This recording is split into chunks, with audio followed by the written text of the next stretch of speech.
दोस्तों नमस्कार, स्वागत है आप सभी का एमसीबी सुनील में। होपफुली आप सभी अच्छे होंगे। तो दोस्तों आज एक बार फिर से आपके लिए लेकर आ गया हूं मैं परसेंटेज के कुछ इंपॉर्टेंट प्रश्न। तो चलिए शुरुआत करते हैं हमारे आज के पहले प्रश्न से। तो देखिए दोस्तों, हमारा आज का पहला प्रश्न है, एक चुनाव में दो उम्मीदवार थे, एक को कुल मत का 42% मत प्राप्त हुआ और वह 4320 मतों से हार गया।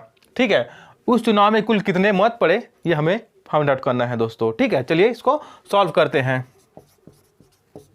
तो देखिए, चुनाव में उम्मीदवार कितने थे दोस्तों? तो दो उम्मीदवार थे। ठीक है, उसमें से एक को कितना परसेंट वोट मिला?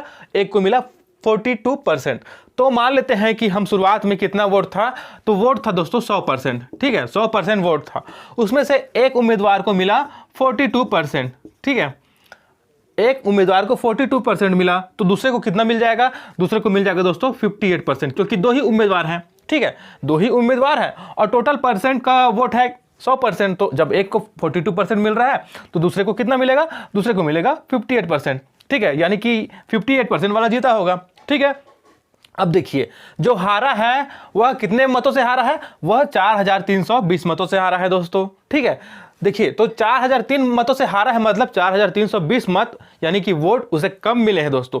और कभी भी आप जानते हैं कि प्रश्न में अधिक या फिर कम लिखा हो वो हमेशा अंतर होता है। तो 4320 जो है वो क्या हो जाएगा? ये अंतर हो जाएगा। तो ये अंतर किसके बीच का हो जाएगा? ये अंतर इन दोनों के बीच का हो जाएगा दोस्तों।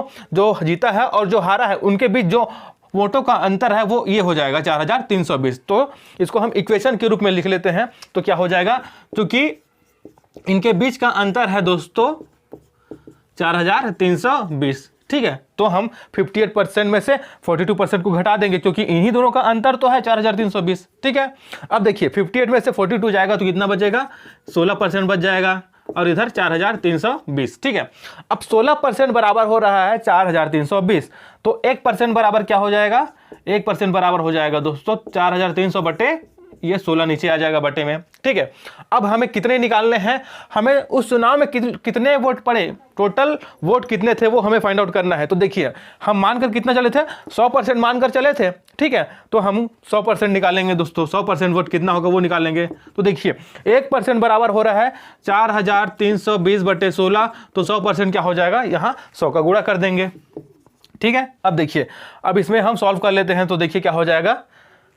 4320, इसको हम 16 से भाग दे देते हैं। तो देखिए 16 दूने 32। ठीक है, ये एक बचा, ये एक बचा, 16 सत्ते 112, ये कट गए और 0, 270 दोस्तों। यहाँ पर 270 और यहाँ 100, अर्थात देखिए 27,000 वोट। ठीक है, टोटल कितने वोट पड़े थे? तो हमारा आंसर आ गया दोस्तों 27,000 वोट पड़े थे। तो 27,000 है दोस्तों इस क्वेश्चन का आंसर। ओके दोस्तों, देखिए हमारा अगला प्रश्न है, एक उम्मीदवार ने कुल मतों के 60% मत प्राप्त किए तथा वह 12,000 मतों से चुनाव जीत गया। चुनाव में कुल कितने वैध मत डाले गए थे? चलिए दोस्तों इस क्वेश्चन को सॉल्व करते हैं।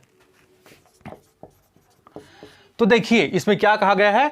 इसमें कहा गया है कि उम्मीदवार ने कुल मतों के 60% मत प्राप्त किए। तो हम शुरुआत में मान लेते हैं कि दोस्तों टोटल वोट है वो कितने हैं? 100% है। ठीक है, टोटल वोट क्या है? 100% है। अब देखिए, एक उम्मीदवार 60% वोट प्राप्त करता है। ठीक है, 60% वोट प्राप्त करता है एक उम्मीदवार। ठीक है, तो उससे क्या होता है? वह 12,000 मतों से चुनाव जीत गया। तो जब एक व्यक्ति 60% वोट प्राप्त कर रहा है तो बचे हुए वोट कितने हो गए दोस्तों? बचे वोट हो गए 40%। ठीक है, एक व्यक्ति ने 60% प्राप्त कर लिए तो बचे कितना? 40%। ठीक है, अब देखिए, जो जीत रहा है वो कितने वोटों से जीत रहा है? वो 12,000 वोटों से जीत रहा है। ठीक है, 12,000 वोट से वो जीत गए, यानी कि उसे 12,000 वोट अधिक मिल गए दोस्तों। ठीक है, और हम जानते हैं कि जब भी प्रश्न में हमें कम या अधिक मिलता है वो हमेशा अंतर होता है दोस्तों। तो यहाँ पर 12,000 क्या हो जाएगा? यहाँ पर 12,000 भी अंतर हो जाएगा। किनके बीच का अंतर? जीत और हार के बीच का अंतर हो जाएगा दोस्तों। ठीक है, क्योंकि जितने वाले को 60% मिले हैं तो हारने वालों को टोटल कितना परसेंट मिला है? वो 40% मिला है।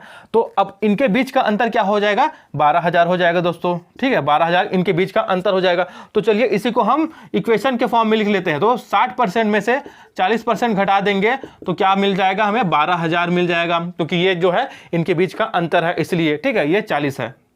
ठीक है, अब 60 में से 20 घटा दीजिए, सॉरी 60 में से 40 घटा दीजिए तो कितना बच जाएगा? 20% बच जाएगा।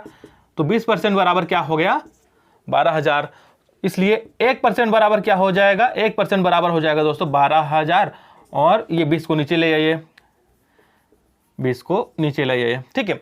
अब इसमें देखिए इसमें कितने वोट टोटल डाले गए थे, वैध मत कितने डाले गए थे हमें फाइंड आउट करना है। तो हम देखिए टोटल वोट कितना मान कर चले थे, 100% मान करके चले थे, तो हम 100% निकालेंगे दोस्तों, ठीक है। 100% बराबर, तो देखिए 1% बराबर क्या था, 12,000 बटे 20 था, तो 100% निकालना है तो 100 का गुणा कर दीजिए, ठीक है। अब चलिए देखिए एक जीरो कट गया, एक जीरो यहाँ से कट गया, ये 2 छक्के 12, 000, और ये कैंसिल हो गया दोस्तों। देखिए यहाँ पर 6,000 गुणा 10 है, इसलिए क्या हो जाएगा, ये 60,000, क्या हो जाएगा, 60,000 हो जाएगा दोस्तों। तो चुनाव में कुल कितने वैध मत डाले गए थे, तो चुनाव में कुल 60,000 वैध मत डाले गए थे दोस्तों, ठीक है। दोस्तों देखिए हमारा अगला प्रश्न है, एक चुनाव में 2 उम्मीदवार थे, एक उम्मीदवार 45% मत लेकर 15,000 मतों से हार गया, जीतने वाले उम्मीदवार को कितने मत मिले। चलिए दोस्तों इसको सॉल्व करते हैं। तो देखिए इसमें कहा गया था कि चुनाव में 2 उम्मीदवार थे, ठीक है। तो एक उम्मीदवार को 45% वोट मिले। हम मान लेते हैं शुरुआत में कितने परसेंट वोट थे, शुरुआत में दोस्तों 100% वोट थे, ठीक है। अब इसमें से एक उम्मीदवार को मिल गया 45%। जब एक उम्मीदवार को 45% मिल रहे हैं तो उम्मीदवार कितने हैं, 2 हैं, तो दूसरे को कितने मिल जाएंगे दोस्तों, दूसरे को मिल जाएंगे 55% वोट, ठीक है। 55% वोट मिल जाएगा दूसरे को। अब देखिए इसमें क्या कहा जा रहा है, एक उम्मीदवार 45% मत लेकर 15,000 मतों से हार गया, यानी कि उसे 15,000 मत या 15,000 वोट कम मिले। अब हम जानते हैं जब भी क्वेश्चन में कम या ज़्यादा हो वो हमेशा अंतर होता है दोस्तों। तो यहाँ पर जो 15,000 है वो भी क्या हो जाएगा, ये भी अंतर हो जाएगा। तो अंतर किनके बीच का हो जाएगा, इन दोनों के बीच का हो जाएगा दोस्तों। हार और जीत के बीच का अंतर कितना है, 15,000 है, ठीक है। हार और जीत के बीच का अंतर कितना है, 15,000 है। तो देखिए अब हम इसे इक्वेशन के फॉर्म में लिख लेते हैं। तो 55% माइनस 45% बराबर क्या हो जाएगा, 15,000, क्योंकि ये जो 15,000 है वो इन दोनों के बीच का अंतर है, ठीक है। इसलिए हम इसे इस तरीके से लिख सकते हैं। अब देखिए 55 में से अगर हम 45 घटा दें तो हमें कितना मिलेगा, 10% मिलेगा, ठीक है। तो 10% बराबर कितना हो रहा है दोस्तों, 15,000। जब 10% बराबर 15,000 हो रहा है तो 1% बराबर क्या हो जाएगा, 15,000 बटे 10, ठीक है।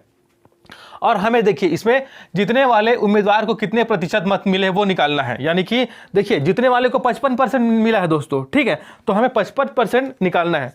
देखिए जब हारने वाले को 45% मिला है तो जीतने वाले को कितना मिलेगा, 100 में से जो बाकी बचेगा वो जीतने वाले को मिलेगा, तो 55% मिलेगा दोस्तों जीतने वाले को, ये हारने वाले के लिए है, ठीक है। ये हार का परसेंट है और ये जीत का परसेंट है।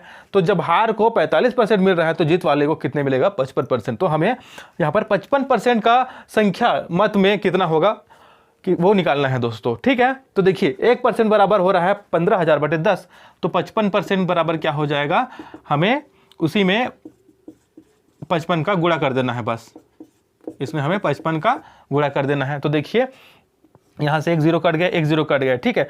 अब यहाँ पर क्या बचा, 00 रहेगा और यहाँ पर 55, ठीक। अब इसका गुणा कर दीजिए तो देखिए क्या हो जाएगा दोस्तों, 00 यहाँ पर आ जाएगा, 15 पंचे 75 की 5, हासिल आया 7, 15 पंचे 75 और 7 82। तो देखिए आ गया हमारा आंसर 82,500। तो जीतने वाले को कितने वोट मिले होंगे दोस्तों, तो जीतने वाले को 82,500 वोट मिले होंगे, ठीक है।